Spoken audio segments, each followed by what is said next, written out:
Salam jemaat yang dikasihi Tuhan. Hidup kita ini singkat. Sebentar nafas kita akan berlalu. Selagi ada nafas ini, marilah kita hidup dengan lebih baik, lebih dekat kepada Tuhan. Karena tidak ada lagi harapan kita selain Tuhan. Uang tidak bisa menyelamatkan kita, kedudukan, pangkat, harta tidak bisa.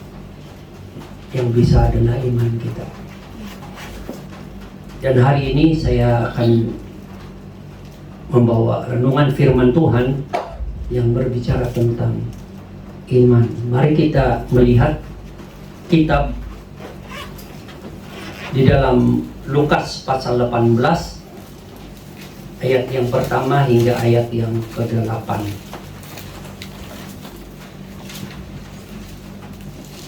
Lukas pasal 18 ayat 1 hingga ayat yang ke-8. Judulnya adalah perumpamaan tentang hakim yang tidak benar. Ayat yang pertama, Yesus mengatakan suatu perumpamaan kepada mereka untuk menegaskan bahwa mereka harus selalu berdoa dengan tidak jemu-jemu. Katanya, dalam sebuah kota ada seorang hakim yang tidak takut kepada Allah dan tidak menghormati seorang pun. Dan di kota itu ada seorang janda yang selalu datang kepada hakim itu dan berkata, "Belahlah hakku terhadap lawanku." Beberapa waktu lamanya hakim itu menolak. Tetapi kemudian ia berkata dalam hatinya, "Walaupun aku tidak takut akan Allah dan tidak menghormati seorang pun, namun karena janda ini menyusahkan aku, baiklah aku membenarkan dia, supaya jangan terus saja ia datang dan akhirnya menyerang aku." Kata Tuhan, "Camkanlah apa yang dikatakan hakim yang zalim itu. Tidakkah Allah akan membenarkan orang-orang pilihannya yang siang malam berseru kepadanya? Dan adakah ia mengulur-ulur waktu sebelum menolong mereka? Aku berkata kepadamu, ia akan segera membenarkan mereka.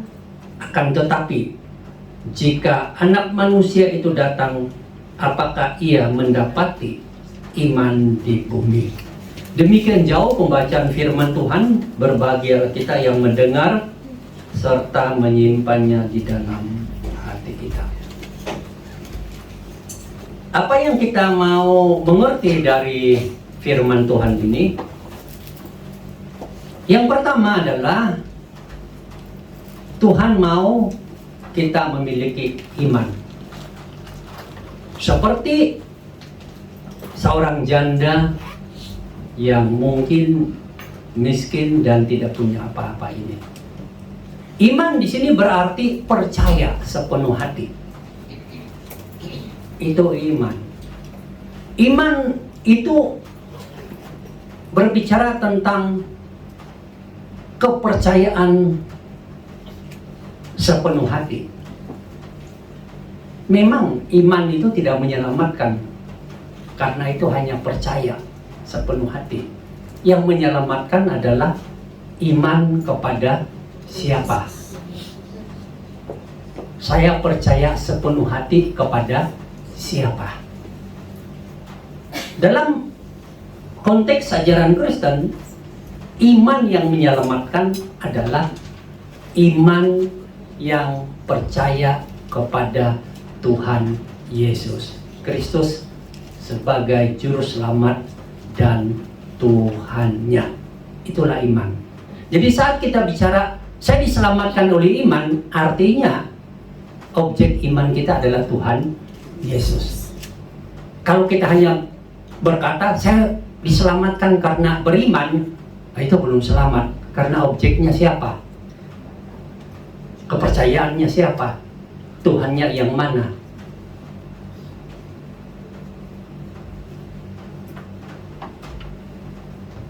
Di dalam cerita ini, firman Tuhan mengajar kita bahwa janda ini mengalami masalah yang berat sekali. Di mana begitu banyak orang yang mungkin tidak suka kepada dia, menghina dia, menuduh dia berbagai macam tuduhan jahat.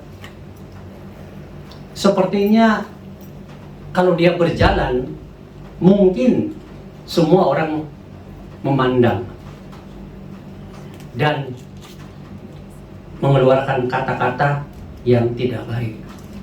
Sehingga dia begitu sedih dan susah hati karena terlalu banyak orang yang melawan dia atau menjahati dia.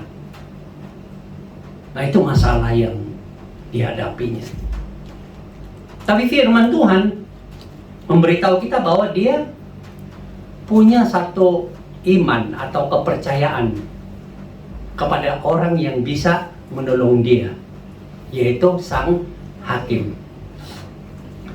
Nah, imannya ini adalah dia percaya sekali hakim itu bisa menolongnya. Kepercayaan sepenuh hati itu luar biasa. Kenapa? Firman Tuhan katakan bahwa hakim ini bukanlah hakim yang baik. Hakim yang satu, tidak percaya Tuhan, tidak takut kepada Tuhan. Dia menganggap dirinya Tuhan. Yang kedua, dia tidak pernah menghormati seorang pun. Artinya, tidak siapapun yang bisa mengambil hati atau berbaik hati. Mungkin ini salah satu karakter hakim yang baik. Tidak bisa disuap, tidak bisa dikasih iming-iming untuk memenangkan pengadilan atau ada tuntutan hukum misalnya. Kalau di tempat tertentu kan hakim itu bisa dikasih uang, yang salah pun bisa menang, ya kan, dan sebagainya. Walaupun mereka beragama, apapun agamanya, mereka tidak takut Tuhan. Mereka menyalahkan mereka punya kepercayaan sebagai hakim. Saya pikir nanti kalau mereka meninggal, mereka sendiri akan bertanggung jawab kepada Tuhan yang mereka imani. Tapi kalau orang begitu itu udah nggak bisa diselamatkan lah, apapun agama mereka. Orang udah tahu benar, tapi tetap melakukan yang salah.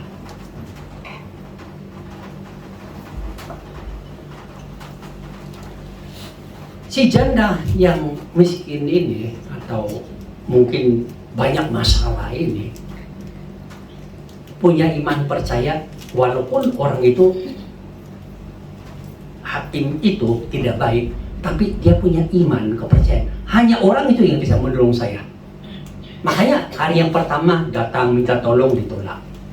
Hari yang kedua, hari yang ketiga, ketemu minta tolong, tetap saja ditolak. Mungkin kok si janda ini datang ke rumahnya, di pintu, ditolak aja. Mungkin teriak-teriak, dibiarkan saja.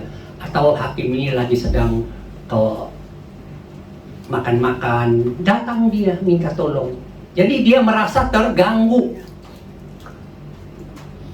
Daripada saya ini ditanya terus oleh si janda ini, baik begini sajalah. Baik, oke. Stop, jangan cari saya. Saya akan bela kamu. Jadi istilah ini adalah hakim ini, aku akan membenarkan kamu, itu artinya itu aku akan membela kamu atas tuduhan dan kejahatan orang-orang di sekitarmu. Dan betul,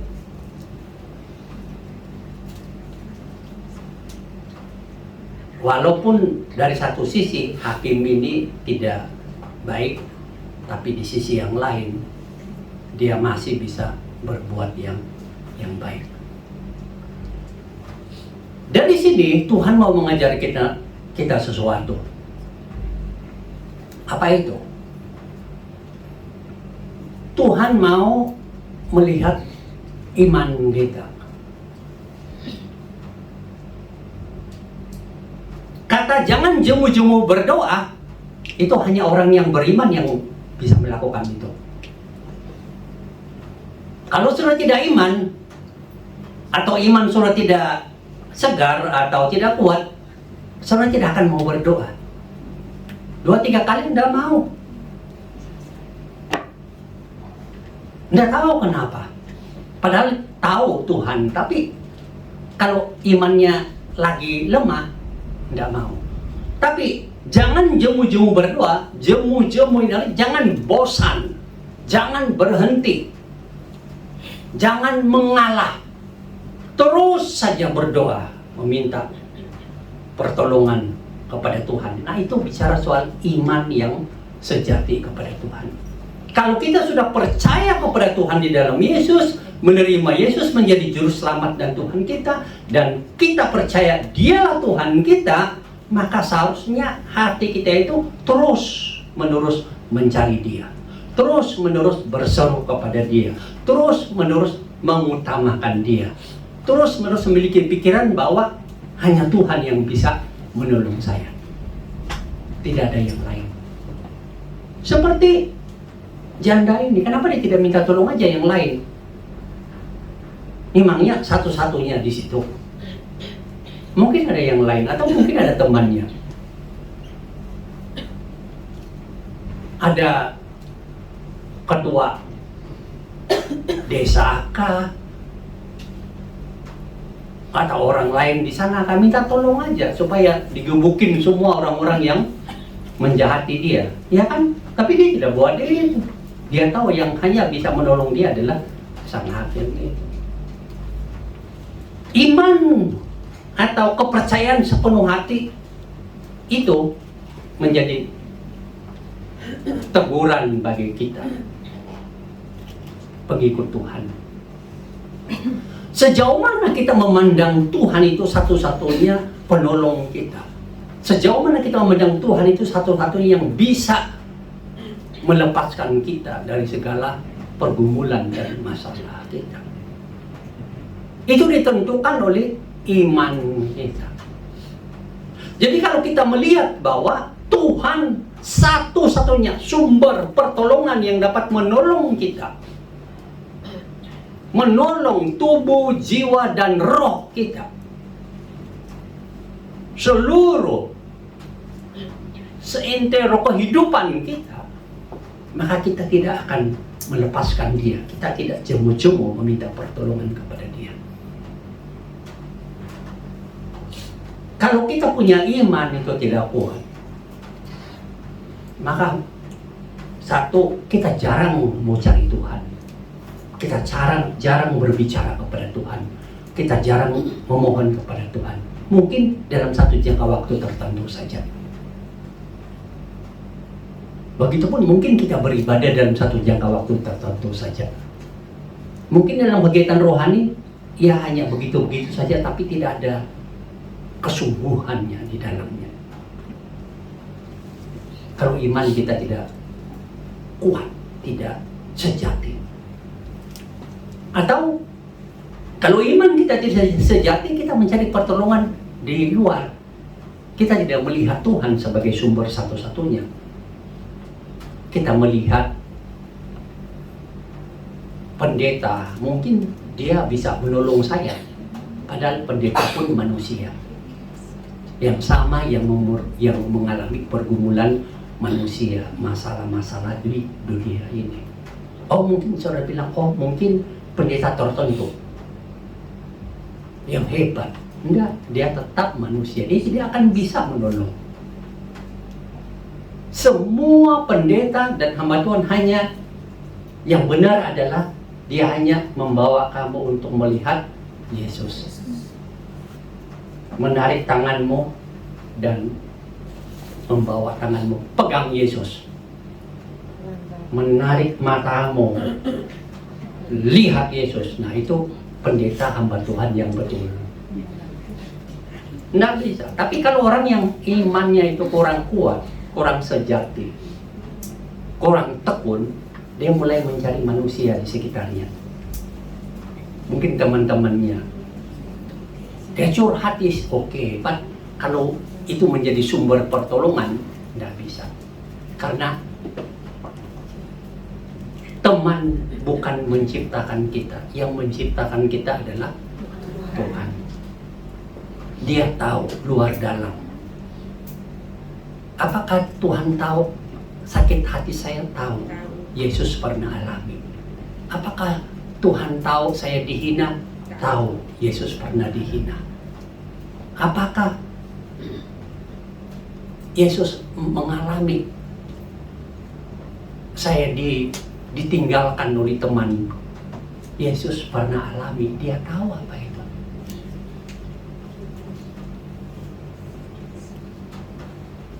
Teman yang paling baik justru membawa dia kepada kematian. Oh, kadang teman kita yang paling baik membawa kita kepada kematian. Ada nggak yang begitu? Ada. Lihatlah di sekitar saudara.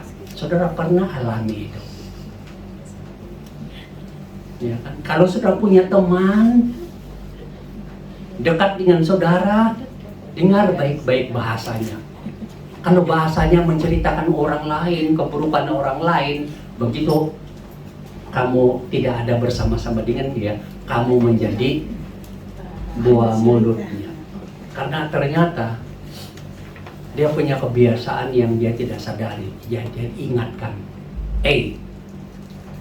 berhenti. Lalu aku mau buat apa? Begini aja, mari kita mulai dari hari ini menceritakan kebaikan-kebaikan orang. Kebaikan-kebaikan teman-teman kita. Ayo kita sharing. Ayo. Apakah itu namanya gosip, Pak? Oh ya, silakan lah. Yang penting kebaikan-kebaikan orang yang kita sebarkan. Ada nggak itu? Oh, ada. Tapi kita, orang yang imannya kurang ini mulai melihat orang lain sebagai jawaban. Begitu dia melihat orang lain, mungkin uangkah menjadi jawaban hidupnya. Mungkin jabatankah menjadi jawaban hidupnya. Mungkin kata-kata hikmat di media sosialkah menjadi jawabannya. Dia berusaha mencari jawaban hidupnya yang ada di dunia ini. Dia lupa Tuhan. Bahwa Tuhan itu sumber satu-satunya yang bisa menolong kita luar dan dalam. Manusia itu hanya sarana, tapi tetap hati kita Tuhan. Kalau saudara punya teman datang kepada saudara minta pertolongan, saudara dengarkan, saudara mungkin kasih suggestion atau pendapat, tapi pendapat satu-satunya yang paling penting adalah bawa matanya lihat Yesus, bawa mulutnya berbicara tentang Yesus, bawa telinganya dengar Yesus, bawa hatinya kepada Yesus, bawa tangannya, nah pegang Tuhan Yesus. Itu adalah yang terbaik. Supaya dia itu jangan kemana-mana, karena di dunia ini hanya ada kekecewaan. Bawa kepada Tuhan. Nah, di sini iman yang sejati itu Tuhan ajar kita. Ya. Karena si janda ini dia tidak cari siapa-siapa. Dia cari siapa ini? Si hakim. Walaupun dia ditolak berulang-ulang, dia hanya tahu itulah sumber penyelesaian masalah saya. Tidak apa-apa, karena saya teguh beriman atau percaya sepenuhnya kepada sang hakim. Aku ditolak, aku datang lagi, aku datang lagi, aku datang lagi. Lalu Tuhan Yesus bilang, kalau Hakim yang lalim ini saja boleh mendengar dan menolong si janda itu, apalagi Tuhan yang engkau imani. Yang bobrok saja, yang lalim saja, yang tidak mengenal Tuhan saja bisa terbuka hati menolongmu, apalagi Tuhan yang begitu mengasihi dirimu. Tidak ada lagi yang mengasihi dirimu selain Tuhan. Tidak ada. Siapa yang menciptakan kamu? Tuhan, bukan pohon. Siapa yang memberi kamu nafas? Tuhan. Supaya kamu bisa beraktivitas, berfungsi sebagai manusia ini loh. Siapa? Tuhan. Itulah kasihnya menciptakan kita. Mungkin keluargamu tidak mengasihimu. Tidak apa-apa. Itulah ketidaksempurnaan mereka. Tapi ada Tuhan yang mengasihimu. Firman Tuhan bilang apa? Kita itu adalah anak-anak Tuhan. Dalam kitab Yohanes bilang, tetapi semua orang yang menerimanya diberinya kuasa menjadi anak-anak Allah. Jadi kalau kita percaya kepada Tuhan Yesus, kita dimeterai menjadi anak-anak Allah. Artinya Tuhan yang menjadi Bapa kita, memelihara kita, menjaga kita. Nah, sebagai anak-anaknya, Tuhan mengasihi kita. Coba pikirkan ini. Orang berdosa yang hanya layak masuk neraka, hatinya jahat, pikirannya jahat, mulutnya jahat, matanya jahat, telinganya jahat, tangannya jahat, kakinya jahat, seluruh tubuhnya jahat. Itu orang berdosa. Tapi justru waktu Tuhan melihat orang berdosa ini, kasihnya berkobar. Yesus dari surga turun ke dunia. Untuk siapa? Orang berdosa. Bukan untuk orang kudus loh. Belum ada orang kudus. Jangan bilang Yesus datang untuk menyelamatkan orang kudus. Enggak. Yang dari kudus, iya. Walim. Di Kudus itu kita makan soto kudus, mantap. Jadi dari Surabaya kita pergi ke Semarang, apa itu ada kesempatan ke Kudus. Luar biasa. Orang Kudus Tuhan selamatkan, karena orang Kudus pun orang berdosa. Jadi ingat ya, Tuhan Yesus datang ke dunia dan kasihnya berkobar itu kepada orang yang berdosa. Kenapa Yesus datang? Kenapa Yesus menderita? Kenapa dia mati di atas kayu salib? Untuk menyelamatkan orang yang berdosa.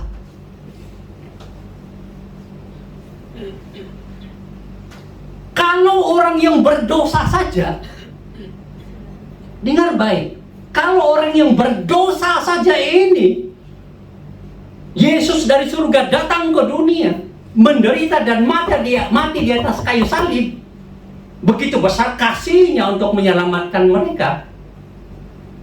Apalagi saudara-saudara kita semua ini yang sudah menjadi anak-anaknya.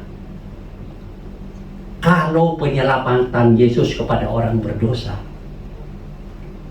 itu luar biasa.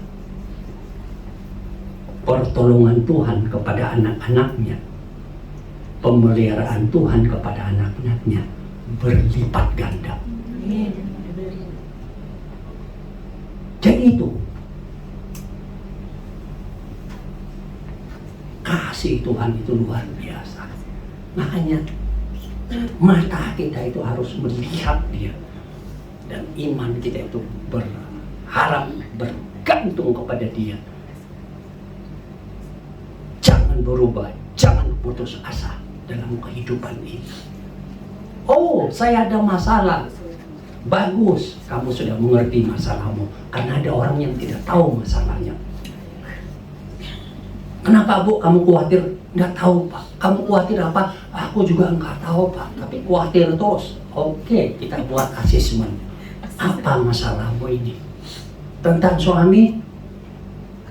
Tentang anak? Tentang uang? Tentang majikan? Tentang kesehatan? Tentang usia sudah umur tua? Wajah sudah ada tanda-tanda keriput? Apa sebenarnya masalah? Baru dia sadar. Iya Pak, ternyata masalahku ini karena keriputan. Jadi yang membuat ibu khawatir selama ini adalah keriputan. Oh, kalau begitu, ayo kita melihat bagaimana Tuhan melihat umur kita ini dan kita mulai ini.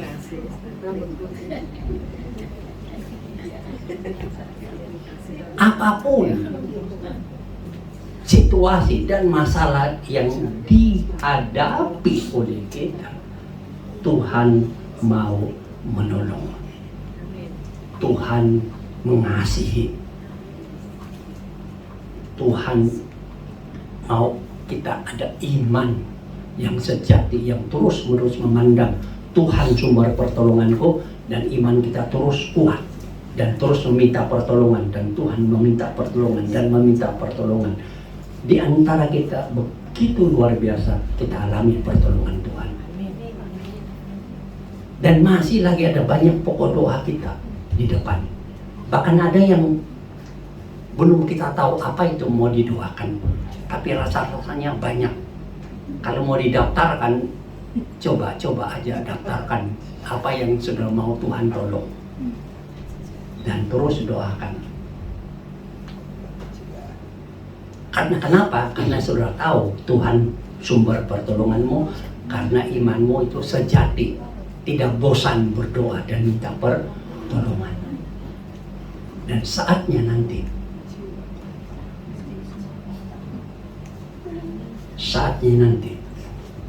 Ibu Mimi bilang tadi, saya kutip dia punya kata-kata ya.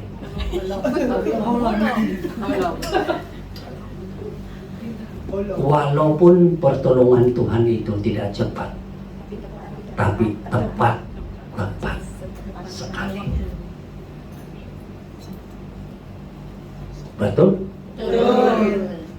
Mungkin mata saudara sekarang masih kabur tentang pertolongan Tuhan. Ya, masih kabur.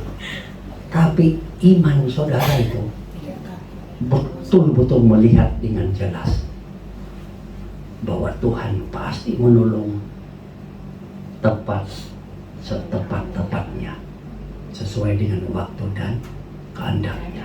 Amin. Amin. Mari kita berdoa.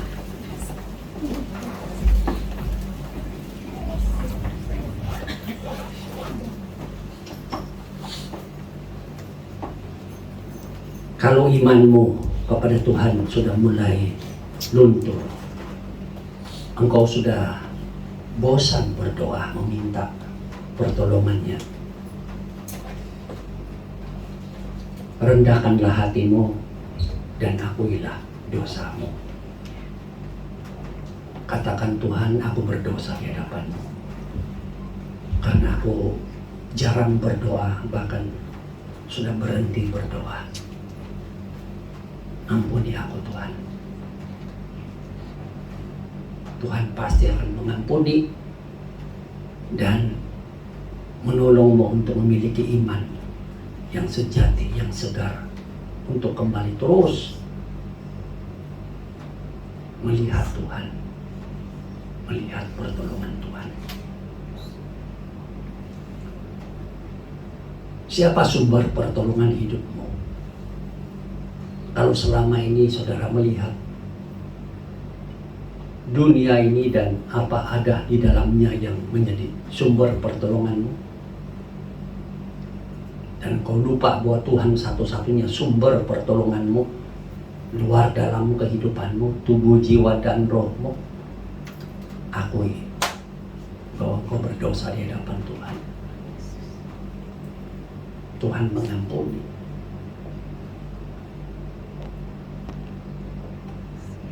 Dan menyegarkan kembali iman sejatimu untuk melihat bahwa Tuhanlah sumber pertolonganmu.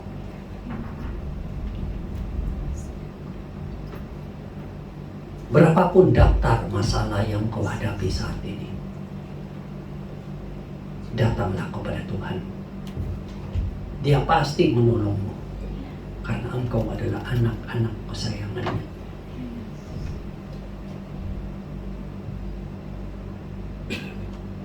Tuhan hanya mau melihat imanmu yang sejati kepada Tuhan, percaya sepenuhnya kepada Dia, dan terus berseru kepada Dia.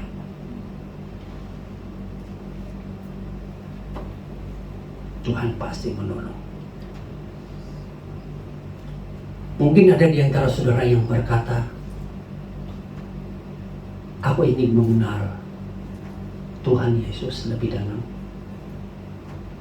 menjadikan Dia Tuhan yang menolong hidupku, yang mengasihi aku dengan sepenuhnya. Karena hidupku sangat sendirian, tidak siapa-siapa yang peduli, yang mengasihiku.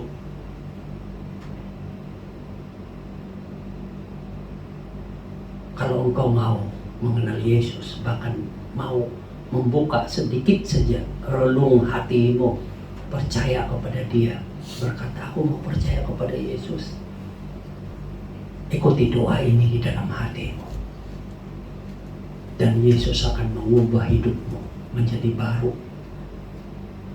dan engkau akan mengalami kasih-Nya yang luar biasa berlipat ganda. Ikuti doa ini di dalam hatimu. Tuhan Yesus, saya membuka pintu hati saya dan menerima Engkau menjadi juru selamat dan Tuhan saya. Terima kasih karena mengasihi diriku. Terima kasih karena mati di atas kayu salib, mengampuni semua dosaku.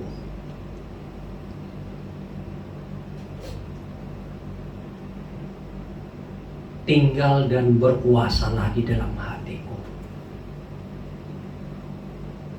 Jadikanlah aku seorang pribadi yang sesuai dengan kehendak.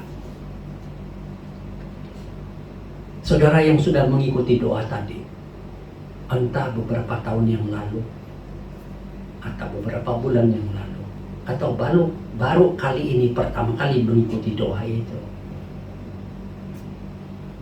ingatlah kebenaran ini. Yesus sudah ada di dalam hatimu. Semua dosamu Tuhan sudah ampuni. Engkau sudah dijadikan anak-anak kesayangan Tuhan.